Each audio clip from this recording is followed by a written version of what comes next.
aqui. Nós vamos entrar no cerne da coisa aqui. Agora, vamos lá. O profeta diz, nós sabemos que vai haver uma noiva. E vai haver as bodas do casamento servidas no céu. Servida nos céus. Isso está tão certo quanto Deus é. Porque é sua palavra. E nós sabemos que aqueles que vão compor a noiva vai ser sua igreja. E eles vão comparecer diante dele sem mancha ou ruga. Isso é fato. E eles têm o material na terra agora para se aprontarem. Se vocês notarem, disse, ela tem se aprontado. Ela é quem faz as obras. É ela quem se prepara. É ela quem se mexe. Não é Deus que vai te mexer. Olha o que o profeta vai dizer aqui, amado. Muitos dizem, se o Senhor tirar esse espírito mal de mim, de beber, de jogatina, ou de mentira, ou de roubar, eu o servirei. Mas cabe a você, veja, você que tem que fazer algo também.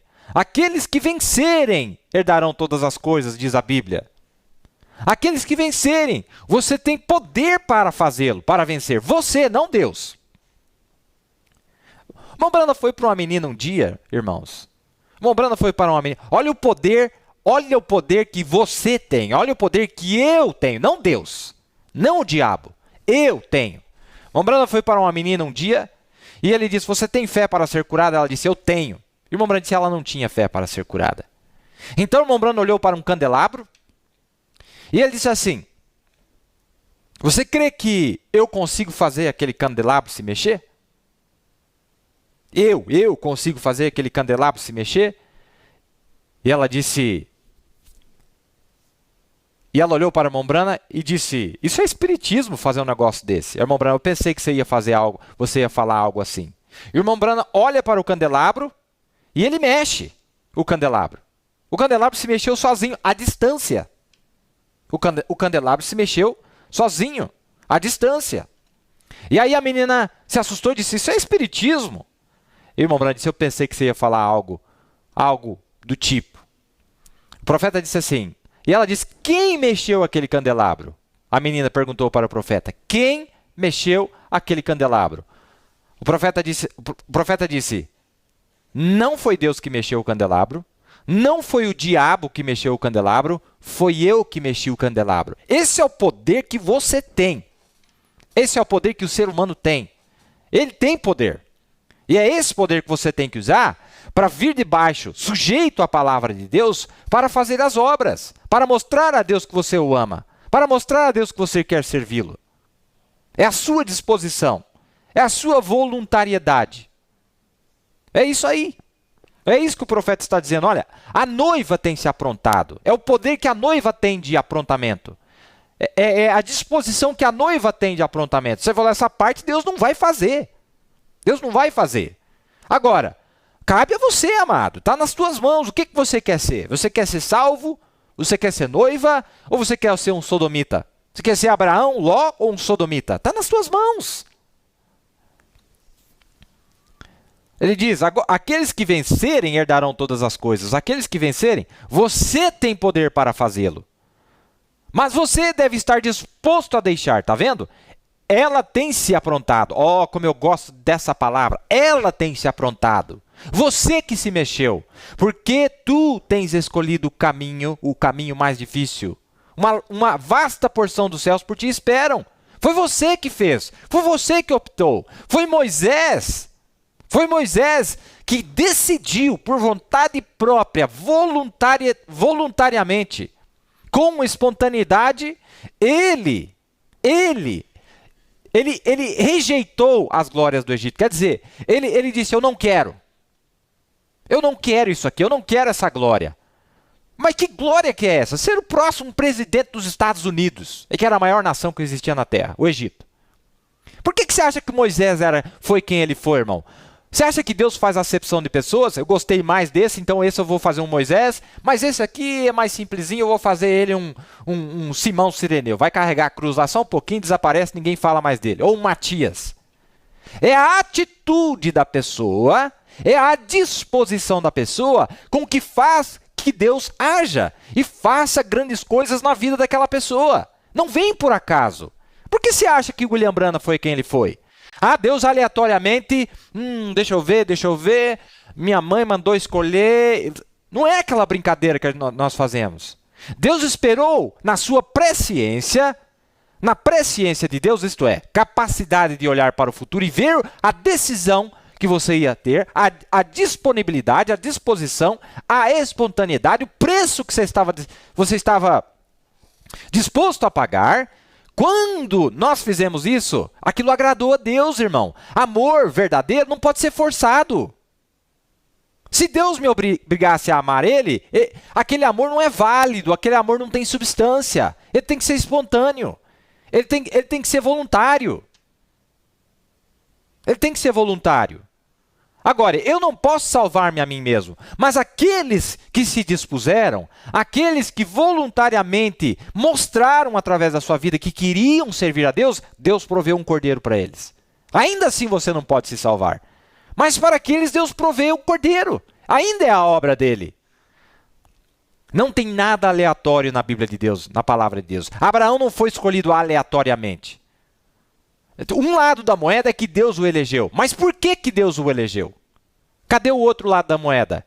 A fé é essa. A fé de Abraão é porque Deus realmente o elegeu. Mas vamos olhar o outro lado da moeda. Olha as obras de Abraão. Olha as obras de Abraão. Quanto você quer pagar, Abraão, para ser Abraão? Quanto você está disposto a pagar para mostrar que você me ama?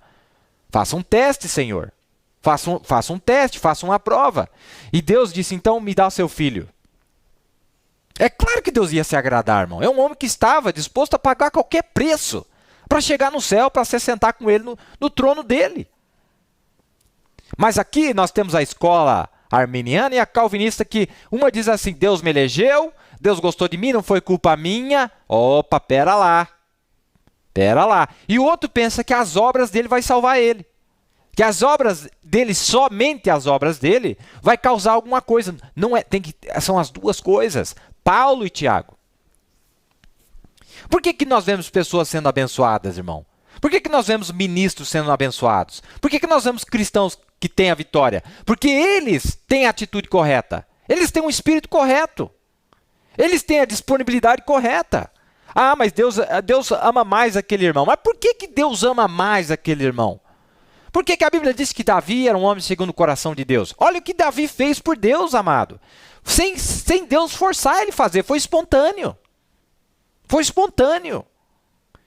Ele, por sua... Olha Moisés. Olha os exemplos que a Bíblia mostra para nós. Olha o profeta desta era. Por que Deus se achou tão aprazível em viver tão próximo com aquele homem? Porque aquele homem agradava a ele. Sem fé é impossível agradar a Deus. Mas a fé é acompanhada das obras, não a fé morta.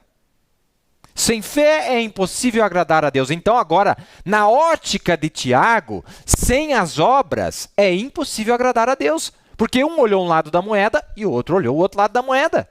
Cara e coroa. E o que nós estamos vendo é crentes descansados. Deus me amou, então vou ficar sentado aqui até o rapto acontecer. Mostra que você não entendeu o plano. Mostra. Cadê aquele amor?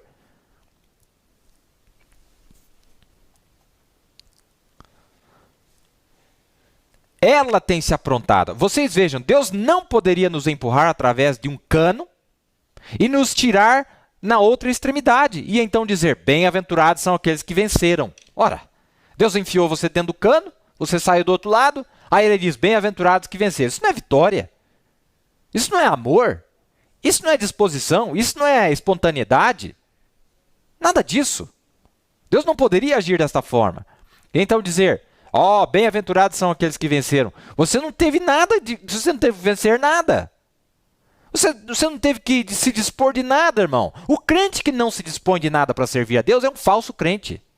Moisés teve que se dispor, Davi teve que se dispor, William Branham teve que se dispor. Deixa eu falar um negócio para vocês aqui. Você sabia que William Branham, ele seria o próximo presidente dos Estados Unidos? Porque William Branham é um tipo de Moisés. E Moisés, você vai ver que o maior presidente americano, Abraham Lincoln, nasceu no mesmo estado que ele. O que o profeta quer dizer com aquela história? Nós nascemos numa cabana igual, eu nasci no mesmo estado que ele, nasci pobre, ele também nasceu pobre. Querendo dizer assim, olha, se ele quisesse a sua vontade própria, assim como Moisés, se ele quisesse na sua vontade própria, porque o anjo disse, assim como Moisés foi dado 2 sinais, a ti te são dados 2 sinais. Querendo dizer, você é o Moisés dessa era. E lá era o Egito. E quem é o Egito hoje? É os Estados Unidos da América, a maior nação do mundo. Ele teria sido o presidente americano. Mas ele disse, eu vou voluntariamente, eu sei que com o dom que Deus tem me dado, eu sei que com tudo que Deus tem me dado, eu poderia usar esse dom para chegar na Casa Branca e ser eleito presidente. Claro que ele poderia. Moisés poderia. Moisés poderia, amados. Mas ele voluntariamente, sem ser forçado. E por isso que Deus fala, mas que fé maravilhosa. Eu não pedi nada para ele. Foi ele que voluntariamente decidiu rejeitar tudo isso para poder trabalhar, como Moisés abandonou toda a glória do Egito. Como o irmão Branham, irmão. Veja a posição do irmão Branham e a posição de Moisés, se não é a mesma posição. Teve um nascimento peculiar, como Moisés teve um nascimento peculiar. Não teve um nascimento peculiar? Teve. Os jacarés quase comeram a Moisés. O irmão Branham quase morreu de frio. E por aí vai. E por aí vai. Ele poderia ter sido o próximo presidente dos Estados Unidos. Veja, bem-aventurados são aqueles que vencerem. Você não teve de vencer nada, ele simplesmente te empurrou o cano adentro. Se isso acontecesse, ele simplesmente te empurrou o cano adentro, mas você tem que tomar decisões sozinho. Eu tenho que tomar decisões sozinho. Ao fazer isso, nós mostramos nossa fé e respeito a Deus. Irmão, tem que ser tem que ser do seu lado. Deus fica observando na presciência dele. Isto é, conhecendo o futuro, ele já sabe a decisão que você vai tomar. E pela decisão que você ia tomar no futuro, ele proveu um cordeiro para você. Falou, ele vai precisar de um cordeiro, porque sozinho ele não consegue se auto-salvar. Mas olha as atitudes dele, irmão. Olha as atitudes desse cristão. Olha a vontade que ele tem de servir a Deus. Olha o tanto que ele está lutando para servir a Deus. Olha o tanto que ele está guerreando para chegar à perfeição. Deus, na sua presciência, viu tudo que ia acontecer na sua vida. Foi Ele que deixou acontecer. Foi Ele que permitiu acontecer. Mas eu vou perguntar, irmão, e você? O que você está fazendo na sua vida? Para mostrar para Ele a sua fé e o seu respeito a Ele. A Abraão foi prometido um filho, mas ele teve de manter esta promessa por 25 anos. Os altos e baixos que ele teve, as tentações naqueles 25 anos, mas ele se agarrou à palavra da promessa. E Israel foi prometido uma terra prometida, mas eles tiveram de lutar por cada polegada dela. Ah, Deus me elegeu, Deus falou que ia dar a terra para mim, eu vou ficar sentado bem aqui e a terra vai ser minha. Você não entendeu nada. Quando Deus dá uma promessa, ai meu Deus. Sabia que Deus pode se arrepender de sua promessa? Pode. Eu vou mostrar para você qual que é o arrependimento de Deus. Quando Deus te dá uma promessa, se você não tiver a atitude correta, ele se arrepende da promessa e retira ela. Tanto para a bênção quanto para a maldição. Já vamos entrar lá. Cuidado, irmão, para Deus não ter se arrependido da sua promessa concernente a você. Ele é presciente. A promessa, irmão, a salvação era para ser todo mundo, para todo mundo. Todo mundo teve a chance de fazer parte da noiva. Sim, a promessa era para todos. Mas Deus, de antemão, viu quem ia se mexer, quem ia se posicionar, quem ia amar Ele voluntariamente. Então, irmão, a promessa foi para todos. Não, realmente vai ter uma noiva sem mancha nenhuma, mas cuidado para que para você, particularmente, Ele não tenha se arrependido da sua promessa e retirado ela. Sabia que Deus se arrepende? Se arrepende. Ele está olhando a sua atitude, Ele quer ver qual que é a sua ação. Ele quer ver qual que é a sua ação. Ele quer ver qual que é a sua reverência e qual que é a sua humildade em relação à sua palavra. Qual que é a sua vida em relação à palavra de Deus. Foi prometido a Israel, mas eles tiveram que lutar por cada polegada. Onde quer que as plantas de vossos pés pisarem, isto vos dou. Deus disse a Josué, tudo estava lá, a terra estava lá, e Deus deu ela a eles, mas eles deviam lutar por ela. É por isso que Acabe, quando foi a luta, olha, quando Josué dividiu a terra para Israel, Ramote e Gileade foi dado para Israel. Olha, ó, foi uma promessa, mas no caso de Acabe, por causa da atitude de Acabe, por causa da vida de Acabe, Deus, naquela promessa para Acabe, Deus tinha se arrependido da promessa e retirado a palavra, falando, para você não vale. Para você não vale. Não. Sabe por que não vale? Porque a sua vida não está condizendo com a promessa que eu dei. Você não vai ganhar isso aqui sem a luta devida. E não pode quebrar as regras. Não pode quebrar as regras. Tem que lutar de acordo com as regras. Golpe baixo não vale. Por que aquele homem apareceu lá, nas bodas, lá, irmão? E ele tinha entrado pelo lugar errado? Quer dizer, é isso que tinha acontecido. Ele chegou na promessa sem ter a vida, que é a vestimenta branca, sem ter a justiça dos santos. Ele escutou e falou, olha, ele creu na promessa, mas a vida dele não condiz, então Deus falou, então, para você não vale essa promessa. Para você não vale esse convite de casamento, eu retiro ele, eu me arrependo dele, eu retiro ele.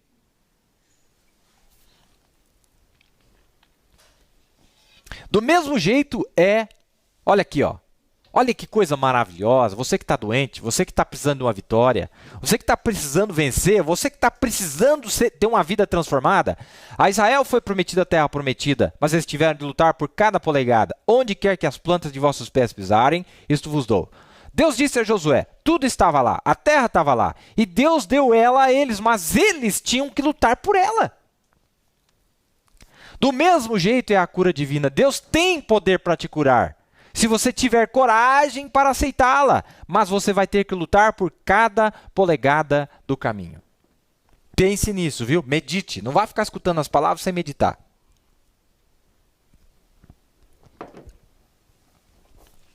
Deus tem sublime graça para te salvar, e Ele o fará. Mas você vai ter que lutar por cada polegada do caminho, senão Ele não te salva. A promessa Ele deu. Qualquer um pode ser salvo. Por que não são todos que são salvos, irmão? Por quê? Porque eles não fazem a parte deles. Eu tenho estado detrás do púlpito continuadamente por 31 anos e cada polegada dele tem sido uma luta constantemente, certamente que tem. Mas nós devemos lutar se é que vamos reinar. Diz isso em 2 Timóteo, capítulo 2, verso 12. Se sofrermos, também com ele reinaremos. Se sofrermos, com ele reinaremos. Se sofrermos, se lutarmos, com ele reinaremos. Então nós descobrimos que a noiva tem se aprontado, deixando de lado cada peso que tão facilmente nos rodeia, para que possamos correr com paciência a corrida que está posta diante de nós. Nós devemos deixá-las de lado, deixar esse peso de lado, deixar essas coisas de lado. Nós não podemos dizer, venhas, tire de nós este peso, este pecado que tão facilmente nos rodeia. Nós que temos que fazer por conta própria. Essa é a parte que você tem que fazer. Está na mensagem O Casamento do Cordeiro, dia 21 de janeiro de 62, parágrafo 53 em diante. Que coisa maravilhosa! Agora, presta atenção, irmão. O que nós estamos vendo nos dias atuais? Deus me elegeu, Deus me predestinou, sou crente da mensagem, sou crente não sei das quantas. Isso não quer dizer nada. A tua vida é quem vai provar se você é eleito ou não. A vida, as obras têm que condizer com a fé. A fé de Abraão, irmão, só foi vindicada quando Isaac nasceu. Olha, realmente o homem tinha fé porque o filho veio. Mas Ló também, o profeta disse que Ló também estava esperando por um filho. Você já leu isso na mensagem? Ló também estava esperando por um filho. Não, eu estou esperando, Deus vai me mandar um filho. Estou esperando por um filho, porque Deus deu a promessa que daria um filho para aquele que cresce nele, um herdeiro. Sabe uma coisa? Ló teve 2 filhos. 2. Mas sabe quem que eram os 2 filhos de Ló? Moabe e Amon. Os amonitas e os moabitas. Então a fé dele, as obras dele, a vida dele, condizia com a fé que ele tinha. Ele teve filho que ele estava esperando, teve, só que veio através de incesto com as 2 filhas que ele tinha, Amon e Moabe.